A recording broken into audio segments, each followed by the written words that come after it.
নমস্কার বন্ধুরা, আজকের সাসপেন্স স্টোরি চ্যানেলে আপনাদের সকলকে স্বাগত। আমাদের গল্পগুলো আপনাদের যদি ভালো লেগে থাকে তাহলে অবশ্যই আমাদের চ্যানেলটিকে সাবস্ক্রাইব করে আমাদের পাশে থাকবেন। আজকের গল্প মধ্যরাতের গাড়ি, লেখক অ্যালফ্রেড নয়েস। বইটা পুরনো, লাল রিবনে বাঁধানো। 12 বছর বয়সে আবিষ্কার করেছিল মর্টিমার বাবার লাইব্রেরি সেলফে। নিয়ম ব্যতিরেকে বইটা নিজের বেডরুমে নিয়ে এসে মোমবাতির আলোয় যখন পড়তে বসত, তখন পুরনো এলিজাবেথান বাড়িটা অন্ধকারে ডুবে যেত। মর্টিমারের ঘরটা ছিল ছোট্ট নিঃসঙ্গ কুঠুরির মতো। চুরি করা মোমবাতির আলোর টুকরো অন্ধকার ঘোচাতো সাগর পাড়ের সেই কুঠুরির। সবাই তখন ঘুমিয়ে পড়ত, প্রকৃতিও হতো নিঃশব্দ, ঐক্যতানহীন। নিচের হলে দাদুর দেওয়াল ঘড়ির টিকটিক আওয়াজ, নিজের হৃৎস্পন্দনের শব্দ, দূরে সাগর পাড়ের সুরেলা গর্জন, সব মিলিয়ে মর্টিমার রহস্যাবৃত হয়ে যেত।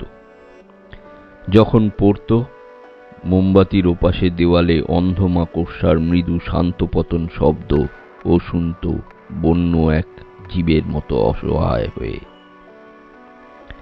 অদ্ভুত আকর্ষণ করত ওকে পুরনো বইটা, কিন্তু বইটির মূল্য রহস্য কখনোই ধরতে পারেনি।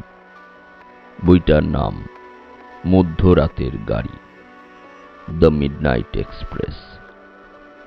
বইয়ে ছিল একটিমাত্র ছবি, 50 পাতায়। ছবিটা দেখতে কখনোই ও সাহস করত না, দেখলেই ও ভয় পেত। তরুণ মর্টিমার ছবিটার প্রতিক্রিয়া কখনোই বুঝতে পারেনি। কল্পনা প্রিয় ছিল কিন্তু স্নায়ু রোগগ্রস্ত নয়। 50 পাতাটা এড়িয়ে যেত, যেমন 2 বছর বয়সে অন্ধকারাচ্ছন্ন সিঁড়ির কোণটা তড়িঘড়ি করে পার হতো, বা এনসিয়েন্ট মারিনারে জনপ্রাণীহীন রাস্তায় এক দৃষ্টিতে হেঁটে যেত যেমন করে লোকটা। তেমন কিছু ছিল না ছবিটায় ভীতচকিত হয়ে ওঠার মতো। অন্ধকারই ছিল ছবিটার প্রধান চারিত্রিক বৈশিষ্ট্য। খালি রেলওয়ে প্ল্যাটফর্ম, রাত গভীর, টিমটিম করে জ্বলছে একটিমাত্র আলো। শূন্য প্ল্যাটফর্ম নির্দেশ করছিল দেশের কোনো দূরবর্তী অংশে জনমানবহীন নির্জন জংশন। প্ল্যাটফর্মে দাঁড়িয়ে মাত্র একজন, আধার ঘেরা এক পুরুষ, আলোর ঠিক নিচে দাঁড়িয়ে। তার মুখটা রয়েছে টানেলের অন্ধকার মুখের দিকে ঘোরানো। কোনো এক অদ্ভুত কারণেই শিশু মনের কল্পনাকে ভরিয়ে তুলত ভৌতিক এক আবেশ। পুরুষটি কিছু শোনাবার জন্য যেন অপেক্ষারত, যেন এক ভয়ঙ্কর ট্র্যাজেডির জন্য ও অপেক্ষা করছে। বইটার গল্পে এমন কিছুই ছিল না যাতে করে সে দুঃস্বপ্নে পড়তে পারে। একেবারে শিশু পাঠ্য, কিন্তু বইটার আকর্ষণে বাধা দিতে পারত না। ছবির রাতের নির্জনতা এবং ভয়ঙ্কর পরিবেশের মুখোমুখি হতে পারত না। দুটো লম্বা আলপিন দিয়ে ছবির পাতাটা মুড়ে রেখেছিল, যাতে অসাবধানতাবশত ছবিটা চোখে না পড়ে। তারপর ঠিকই করে ফেলেছিল সমস্ত বইটা পড়ে ফেলবে, কিন্তু সর্বদাই 50 পাতায় আসার আগেই ঘুমিয়ে পড়ত। যা পড়েছিল সবই ভুলে যেত। আবার পরের রাতে পড়তে শুরু করত গোড়া থেকে, কিন্তু 50 পাতায় আসার আগেই পড়ত ঘুমিয়ে। বয়োবৃদ্ধির সঙ্গে সঙ্গে বইটার কথা, ছবিটার কথা ভুলে গিয়েছিল, কিন্তু জীবনের মধ্যপ্রান্তে এক অদ্ভুত সংকটময় কালে নিজেকে আবিষ্কার করল এক প্ল্যাটফর্মে। অপেক্ষা করছে গাড়ির জন্য, নির্জন স্টেশনের ঘড়িটা 12টার ঘণ্টার ধ্বনি করল। ও ভাবছে যেন দীর্ঘ স্বপ্ন দেখে উঠে আসা সেই পুরুষটির মতো। লম্বা আধারে প্ল্যাটফর্মে একটি মাত্র আলো জ্বলছে, তার তলায় দাঁড়িয়ে আছে তার সেই চেনা দীর্ঘ অপরিচিত পুরুষটি, যেন অনেক বছর আগের দেখা সেই ছবির প্রতিচ্ছবি। ছোটবেলার মতো এখন কিন্তু সে ভয় পাচ্ছে না। সেই দীর্ঘায়ত শরীরের দিকে এগোলো তার মুখ দেখার জন্য। ঘন অন্ধকারে ঢেকে আছে মানুষটার মুখ। ধীর পায়ে হাঁটল কিছু জিজ্ঞাসা করার জন্য। হয়তো জিজ্ঞাসা করবে ট্রেন লেট আছে কিনা। কিন্তু প্রথম পদক্ষেপ এগোবার সঙ্গে সঙ্গে তার হাত যে খিঁচে ধরছে, তবুও যেন ঘুমের ঘোরে এগোলো আধার ঘেরা পুরুষটির কাছে। কিন্তু দেখা মাত্র তার মুখের কথা সরছে না, কথা বলতে পারছে না, জিভ যেন সেধিয়ে যাচ্ছে ভেতরে। হে যে সে নিজের পিছন দিকে তাকিয়ে যেন ঘষা আয়নায় নিজের চোখে দেখা নিজের শ্বেতকায় মুখ, যেন তার চোখ দিয়ে দেখা জীবন্ত হৃৎপিণ্ডের তন্তুগুলি যেন তড়িৎপৃষ্ট হয়ে অসাড় হয়ে যাচ্ছে। ভয়ের শীতল স্রোত নামছে দেহে। ঘুরে দাঁড়ালো হতচকিত হয়ে, তারপর অন্ধের মতো ছুট দিল মরুভূমি সমান টিকিট অফিসের দিকে, স্টেশনের পেছনে চন্দ্রাস্নাত লম্বা রাস্তা ধরে। মনে হলো সমস্ত দেশটা রাতারাতি জনমানব শূন্য হয়ে গেছে। এক মুহূর্তের জন্য গতি থামালো। শুনতে পেল পিছনেই নিজেরই পদধ্বনি, বিচ্ছিন্ন দৌড়ের শব্দ। টিকিট ঘরের কাঠের মেঝের উপর দিয়ে তার পিছু নিয়েছে। আতঙ্ক যেন নিয়ে উঠেছে। আবার দৌড়, ঘামছে আতঙ্কিত বন্য পশুর মতো। ভৌতিক পথ ধরে ছুটছে অনির্দিষ্টের উদ্দেশ্যে। রাস্তার একধারে সোজা লম্বা খাল, খালের জলে প্রতিফলিত হয়ে পড়েছে রেল লাইনের একটা লাইন। পায়ের প্রতিধ্বনি শুনতে পাচ্ছে তার পিছনে, আস্তে তবে বিরতিহীন।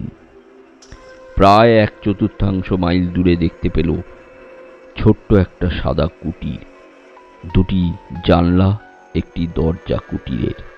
হয়তো সেখানেই মিলবে মানুষের মুখের সন্ধান। ভাবছে যদি সে একবার ওখানে পৌঁছতে পারে, তাহলে হবে আশ্রয় সংরক্ষণ এবং পলায়ন থেকে নিবৃত্ত হতে পারে। যখন ছোট্ট কুটিরের সামনে এসে হাঁফাচ্ছে, তখনও সে শুনতে পাচ্ছে ধীর অস্বস্তিকর তার নিজের পদশব্দের প্রতিধ্বনি। হাতল ঘোরালো, ধাক্কা মারল, কিন্তু ভেতর থেকে বন্ধ। দরজায় নেই বেল বা ঘণ্টার ধ্বনি করার মতো কিছু। হাত মুষ্টিবদ্ধ করে দরজার কাঠে আঘাত করে যাচ্ছে। আঘাতে রক্ত চুয়োচ্ছে মুষ্টিতে। উত্তর কিন্তু ভয়ঙ্কর ধীর। অবশেষে কুটিরের মধ্য থেকে শুনতে পেল ভারী পায়ের শব্দ, যেন কেউ ভাঙা কাঠের সিঁড়ি বেয়ে নামছে। ধীরে, অতি ধীরে দরজা খুলে গেল। একটি লম্বা ছায়া শরীর তার সামনে এসে দাঁড়ালো, হাতে একটি জ্বলন্ত মোমবাতি। এমনভাবে হাতে ধরা যে মানুষটার মুখ সামান্যই দেখতে পাচ্ছে সে। ছায়া শরীরের সারা মুখে ব্যান্ডেজ বাঁধা।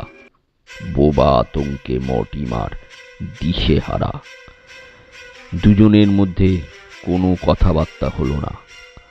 দীর্ঘায়ত শরীর ওকে ভেতরে আসতে নির্দেশ পালন করার সঙ্গে সঙ্গে দরজা আটকে দিল। বিনা বাক্য ব্যয়ে আবার নির্দেশ করল ভাঙা সিঁড়ি বেয়ে উপরে উঠতে। হাতে ধরা মোমবাতির ছায়া বিরাট অদ্ভুত হয়ে পড়েছে সাদা দেওয়ালে এবং সিলিংয়ে। উপরের ঘরে উভয়ে প্রবেশ করল। ঘরের মধ্যে আগুন জ্বলছে উজ্জ্বলভাবে।